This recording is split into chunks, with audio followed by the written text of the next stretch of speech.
Bismillahirrahmanirrahim. Alhamdulillahilladzi allamani bi ulumil ulama'il muwahhidin wal muhaqqiqin wa arsyadani ila tariqim mustaqim. Shalatu wassalamu ala sayyidil anbiya mursalin wa ala alihi wa sahbihi asma'in, amma ba'du. Subhanaka la ilma lana illa ma 'allamtana innaka antal alimul hakim. La haula wa la quwata illa billahil aliyyil azim. Malam ini kita melanjutkan kajian kitab Al-Anwar Al-Qudsiyah fi Ma'rifati Qawaidis Sufiyah.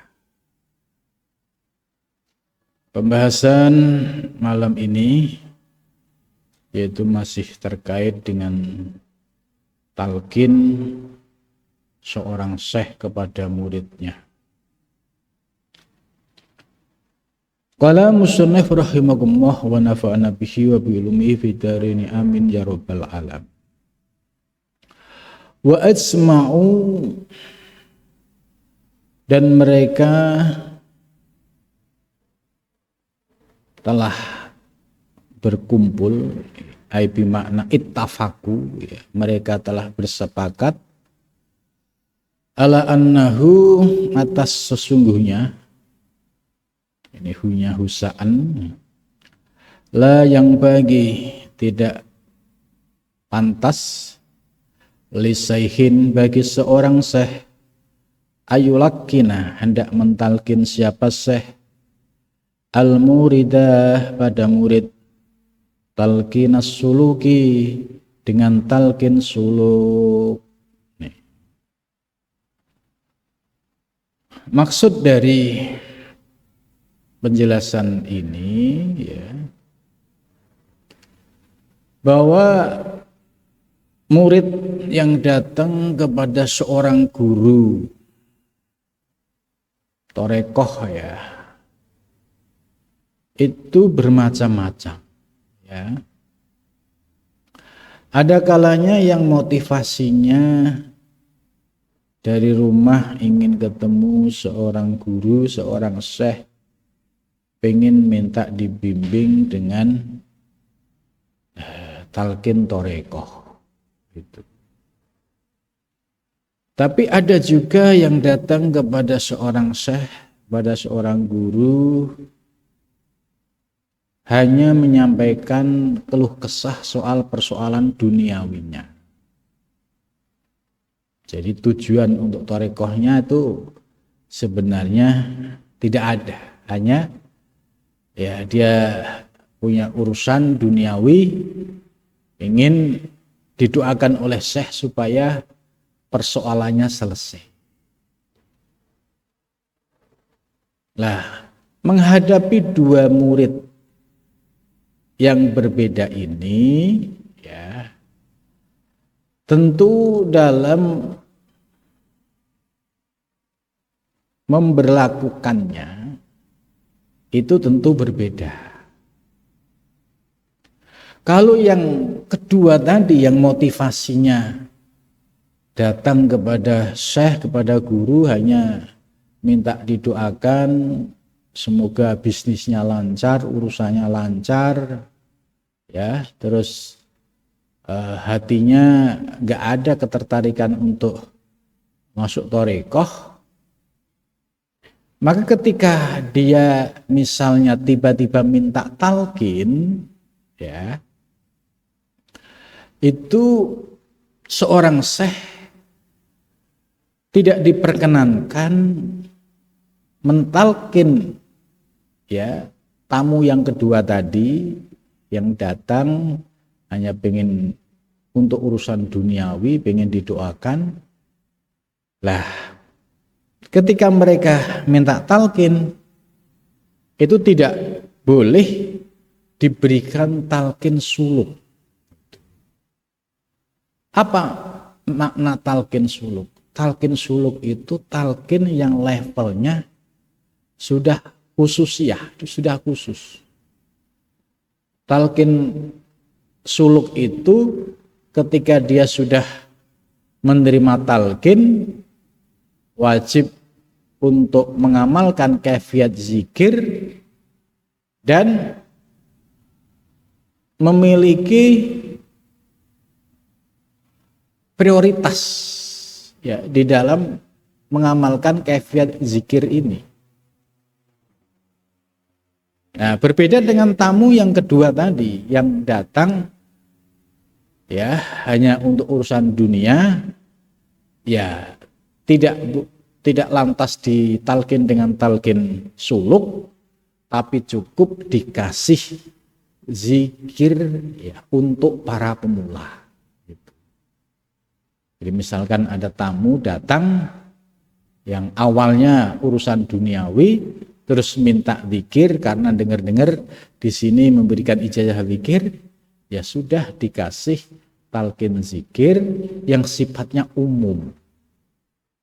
Ya misalnya ya istighfar 100 kali, sholawat 300 kali, ini sifatnya zikir yang umum. Ya. Bukan talqin suluk yang seperti nafi isbat, ya, ismudat yang harus dilalui dengan proses suluk ya 10 hari, kemudian setelah itu mendapatkan kaifiat untuk zikir ismudat ya, misalnya latifatu qalbi, zikir Allah di dalam hati ya sekitar 5.000 kali. Nah ini namanya sudah murid yang sudah punya niat untuk ditalkin suluk tadi. Tapi kalau yang masih pemula ya, supaya sebagai dasar atau pengenalan ya cukup dengan zikir-zikir yang umum ya seperti zikir tadi istighfar 100 atau sholawat 300 atau 100. Ini ya supaya dibuat latihan ya, dibuat untuk melatih dirinya supaya mulai tertarik dengan zikir. Ya, jadi jelas maksud makalah la yang bagi lisaikin ayyulakina al-murid talqin suluk. Jadi ini khusus orang yang pemula ya, itu cukup dikasih zikir biasa, tidak ditalkin dengan talqin suluk. Walidzalika, dan karena itu al-muridu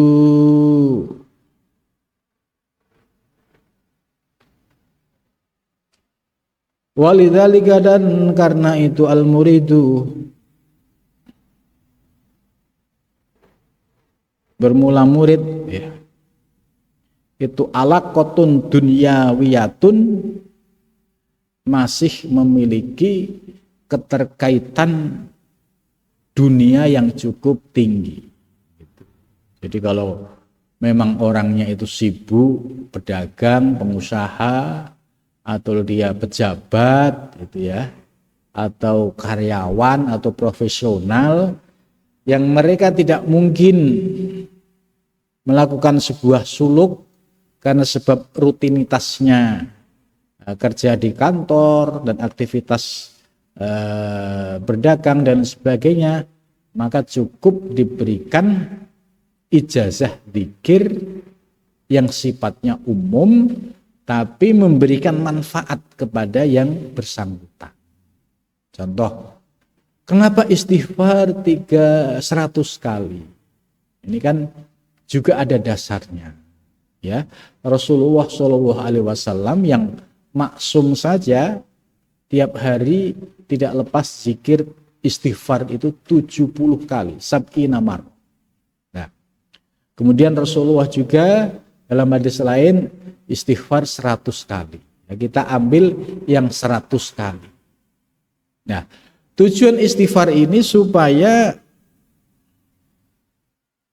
membuka kesadaran kita akan dosa-dosa kita, baik yang kita lakukan dengan sengaja maupun tidak.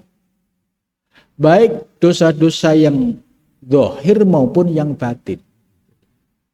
Jadi dengan istighfar ini ya kita memohon ampunan kepada Allah supaya dosa-dosa yang pernah kita lakukan itu benar-benar diampuni oleh Allah Subhanahu wa taala. Nah, ini sebagai pintu awal untuk menjadi seorang salih gitu. Jadi ini prepare-nya ya, prasalik gitu. Kemudian yang kedua, kenapa zikir sholawat gitu ya. Sholawat itu ya zikir yang bisa diamalkan oleh siapapun, dan sholawat ini memiliki dampak yang positif ya. Karena Kanjeng Nabi dawuh aksiru sholawatikum, perbanyaklah sholawatmu, karena fa inna sholatakum, karena sesungguhnya sholawatmu tablugu alayya, itu pasti sampai kepadaku gitu. Jadi dengan sholawat 300 kali ini hitungan 300 dari mana? Itu dari Sayyidina Ali karramallahu wajhah. Nah, ini sebagai zikir ya, prepare sebelum menjadi seorang salik, dan ini sangat positif ya bagi orang-orang yang sudah melangkahkan kakinya untuk menuju Allah Subhanahu wa ta'ala. Nah, kenapa tadi tidak boleh ditalkin suluk ya? Ya karena tamu yang kedua tadi punya kesibukan duniawi yang nggak bisa ditinggalkan. Maka kalau ditalkin suluk, dia harus fokus pada zikirnya, sehari harus sekian ribu, nampaknya keberatan dan tidak mungkin terlaksana. Akhirnya ya hanya talkin ya dilakukan, tapi zikirnya tidak diamalkan. Sebab murid masih memiliki alaqah dunyawiyah, masih memiliki keterkaitan urusan duniawi yang masih dominan. Li'annahu yu'riduhu bidzalika lil khiyanah, sebab kalau dipaksakan ya, seorang guru tidak bisa membaca karakter murid ya, kemudian orang baru datang terus dikasih talqin suluk, ini bahayanya ya pasti orang tersebut karena belum tahu ilmunya, dengan zikir sekian ribu, misalnya zikir ismuddad itu kan 5.000 Allah di dalam hati. Kalau orang sibuk, orang kantoran, kalau dia nggak punya kemauan dan kesungguhan pasti berat. Akhirnya yuk ridu, berpaling, meninggalkan. Gitu. Lil khiyanah, ujung-ujungnya akhirnya khianat, dikasih kaifiat talqin suluk tapi tidak diamalkan. Ini yang perlu menjadi catatan, kenapa tadi kok tidak diperbolehkan untuk contoh murid yang kedua tadi. Wa ajma'u, dan mereka telah sepakat ya, para sufi telah sepakat alla anna umdatat thoriq, atas sesungguhnya tujuan dari thoriq ya, berjalan, al-iksaru itu memperbanyak, min dzikrillahi, dari zikir Allah Subhanahu wa taala. Jadi tujuan orang talqin suluk itu supaya mendapat kaifiat zikir, kemudian mengikuti proses suluk, setelah proses suluk selesai mendapatkan ijazah zikir sesuai tingkatannya. Lah zikir ini harus diistiqomahkan, karena tujuan daripada ikut thariqah itu al-iksar min dzikrillah, memperbanyak zikir mengingat Allah Subhanahu wa ta'ala. Azza maha luhur wa jalla, dan maha agung siapa Allah. Hatta layakuna, sehingga tidak ada lil murid, bagi murid, suhulun kesibukan, illa bihi, kecuali dengan zikir, illa bihi, kecuali dengan Allah wahdahu ya, keesaannya Nah, kalau murid yang sudah punya semangat, yang sudah punya himmah untuk menuju Allah, yang sudah siap untuk mengamalkan kaifiat, ya, untuk suluk, untuk mengamalkan kaifiat zikir, ya, kemudian dia bisa fokus, ya, sehingga tidak ada lain kesibukannya hanya zikir. Bagaimana kalau zaman sekarang untuk santri atau ya pemuda mungkin enggak untuk ikut zikir thariqah? Nah, menurut penjelasan di sini, ya, bagi seorang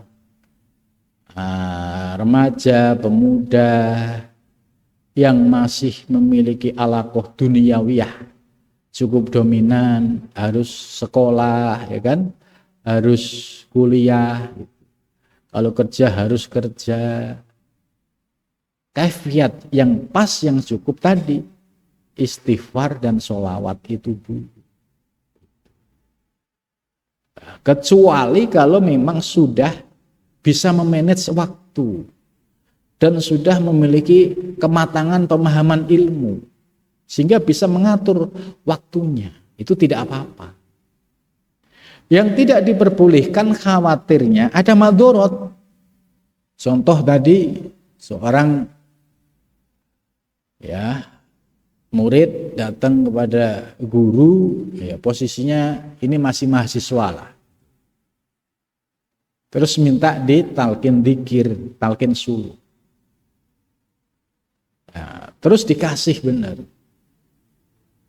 sementara syaratnya harus suluk, harus mengamalkan dzikir dzikir khofi atau dzikir latifah kolbi misalnya. Nah, hal ini kalau tidak sesuai dengan kondisinya, maka potensi untuk yu'riduhu, berpaling lantas meninggalkan, itu tinggi. Karena satu sisi tuntutan aktivitas duniawi, satu sisi lain ada tanggung jawab untuk mengamalkan zikir.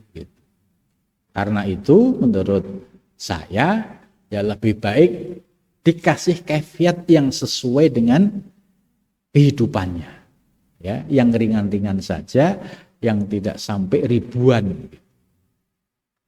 Dan paling bahaya lagi misalnya ternyata orangnya itu sangat intens mengamalkan zikir, ini bahaya lagi. Akhirnya kuliahnya molor, nggak selesai-selesai. Kenapa? Sibuk zikir.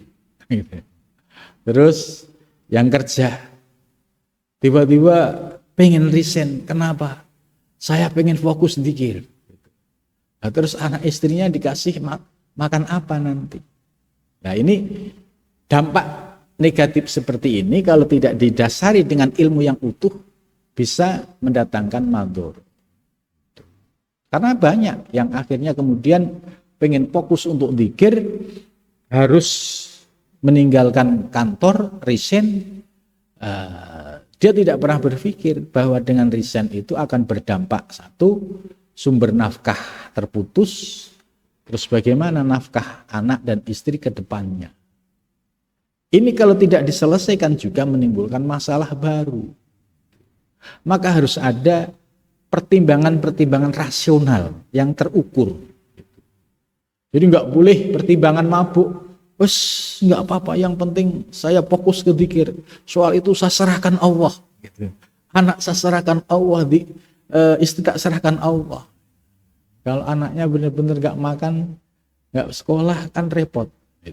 Nah, ini artinya cara yang salah karena tidak dibarengi dengan ilmu yang pas. Jadi maka seorang guru ya harus bisa menyesuaikan, ngasih obat istilahnya ke pasien itu ya sesuai dengan dosisnya. Oh, ini dosis ringan saja, yang penting untuk latihan zikir. Seandainya ditinggalkan pun ya nggak ada masalahnya. Gitu. Tapi kalau zikir thariqah itu harus diamalkan secara istiqomah. Gitu. Ya, kecuali nanti kalau sudah siap secara emosional, secara spiritual sudah siap, kemudian secara ekonomi juga sudah siap, ya nggak ada masalah. Yang penting tidak ada mengundang mandorot baru. Jangan sampai itu gara-gara ikut thariqat ini rumah tangga jadi kacau karena bapaknya resign, nggak kerja, sehari-hari hanya zikir terus. Gitu. Lah, model yang seperti ini zaman Rasulullah itu sudah dikritik. Sudah ada zaman Rasul itu sudah ada dulu orang yang maunya zikir, nggak mau kerja, nggak mau ke kebun, nggak mau dagang. Ya, di serambi masjid di Madinah, zaman di Madinah itu kerjaannya hanya ibadah, sholat, zikir, ibadah, sholat, zikir. Terus Rasulullah negur bahwa rezeki itu nggak bisa turun dari langit secara sekaligus, itu nggak bisa. Rezeki turun itu melalui sebuah proses ikhtiar. Ya, ada yang kerja di kantor, ini dalam rangka menjemput rezeki. Ada yang kerja di sekolah, di madrasah. Ini semua proses menjemput rezeki. Ada yang dagang, ini juga proses menjemput rezeki. Ya, jadi rezeki tidak satu karung datang dari langit, brek gitu. Itu zaman Rasulullah itu sudah menegur halus lah gitu. Supaya orang ini mau bekerja secara seimbang gitu ya. Ya sholat tetap sholat, zikir tetap zikir, tapi maisah, tolabu maisah itu wajib, apalagi kalau sudah punya keluarga. Nah, ini kalau tahu secara pas, ya prakteknya enak, tidak menimbulkan madhoro. Hatta layakuna, sehingga tidak ada lil murid bagi murid sahlun kesibukan ilabi kecuali dengan Allah wahdahu, maha esanya ke maha esanya, wa ma adina fihi, ya. Wa ma, dan sesuatu udina yang diizinkan fihi padanya. Wa qalu, dan mereka berkata, inna dzikra, sesungguhnya zikir, mansyurul wilayati, itu sebagai ya tanda-tanda kewalian. Jadi orang yang sudah mulai fokus zikir, senang zikir, ya itu ya tanda-tanda ada ciri unsur wilayah kewalian. Ai marsumun, maksudnya ditulis minallah, dari Allah, lil abdi, bagi seorang hamba, bil wilayati, dengan makom kewalian. Kamarosimil mulukid dunya, seperti ya aktivitas atau kebiasaannya raja dunia, penguasa dunia, bil wadhoifi, dengan ya pekerjaan-pekerjaan harian dan rutin. Jadi kok orang kalau sudah fokus zikirnya kepada Allah, sudah mulai istiqomah, yaitu ciri-ciri mansurul wilayah. Walillahi, dan bagi Allah al-mislul a'la, yaitu perumpamaan yang lebih tinggi. Paman, barang siapa, wafaqo, yang sesuai, yang cocok, siapa man lidawami dzikrillahi, dengan kelanggengan mengingat Allah Ta'ala, faqad u'tiya, maka sungguh telah diberikan siapa man al-marsumah, yaitu sebagai tanda bi'annahu, sesungguhnya man waliyullah, itu kekasih Allah. Jadi kalau ada orang yang sudah inten dzikir kepada Allah, itu bisa rutin dan istiqomah tanpa mengganggu aktivitas rutin dalam kehidupannya. Misalnya kalau dia seorang guru, waktunya ngaji, ngajar yang ngajar, kalau dia pegawai ya ke kantor gitu. Ya, tanpa menimbulkan mandorot, kok tetap dawamu dzikri, ya itu tanda orang-orang yang sudah dicintai oleh Allah Subhanahu wa ta'ala. Waman dan barang siapa ya selubu yang meninggalkan siapa man ani dzikri dari dzikir, faqad azala maka sungguh telah lepas anil wilayati dari kewalian. Jadi sebaliknya kalau ada orang kok tidak senang dzikir sama sekali ya, malah mengkritik, malah menyesatkan gitu ya. Nah itu tanda-tanda ya orang yang enggak ada potongan jadi wali ya, karena dalam hatinya sudah tidak ada mahabbah, kecintaan terhadap zikir. Nah, dari penjelasan ini ya kita bisa memahami apa yang dimaksud oleh mu'alif ya, bahwa seorang guru, terutama guru yang memiliki otoritas untuk mentalkin murid ya, suluk ya, itu bisa memahami kondisi setiap murid yang datang. Kalau datangnya memang ada ketertarikan hati yang kuat, himmah yang kuat untuk baiat torekoh, baiat talqin, ya semonggo ya, berarti sudah ada niat itu. Tapi kalau hanya tamu datang, dia tidak ada niat untuk baiat, ya jangan sekali-sekali dikasih.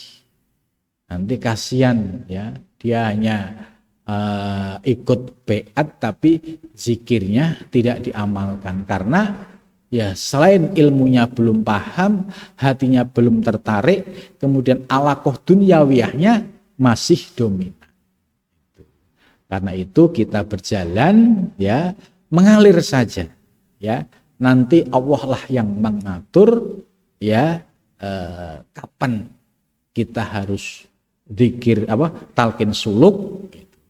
Namun demikian supaya kita punya bekal yang bermanfaat buat aktivitas sehari-hari, ya tadi ijazah yang sifatnya zikir umum seperti istighfar 100, sholawat 300, ini kalau dijalankan secara istiqomah, ini pun sudah bagus sebagai zikir prasalik gitu. Nah, nanti kalau sudah zikir sudah siap, baru talqin suluk, di situ nanti akan diberikan ijazah zikir yang lebih khusus ya.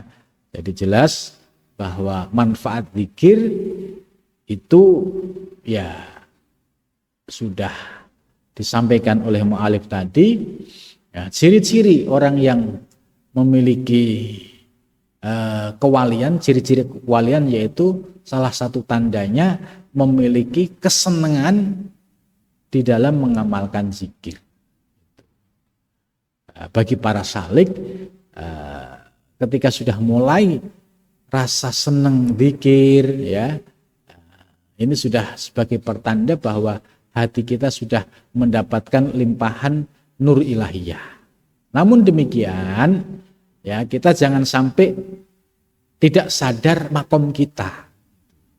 Kalau kita masih santri yang harus belajar ilmu ya, kita sebagai pelajar yang harus sekolah, sebagai mahasiswa yang harus kuliah, sebagai pekerja yang harus ngantor, maka ambillah zikir yang ringan, yang sesuai, namun ya ada kualitasnya. Sedangkan untuk zikir talqin suluk, itu nanti disesuaikan dengan keadaan. Mudah-mudahan apa yang disampaikan oleh Alif ya memberikan manfaat kepada kita, terutama bagi orang-orang yang memahami dunia tasawuf dan tarekat, sehingga apa yang disampaikan oleh mu'alif ini bisa menjadi bagian referensi kita di dalam mengamalkan zikir tarekat. Mudah-mudahan bermanfaat. Cukup sampai di sini. Wassalamualaikum warahmatullahi wabarakatuh.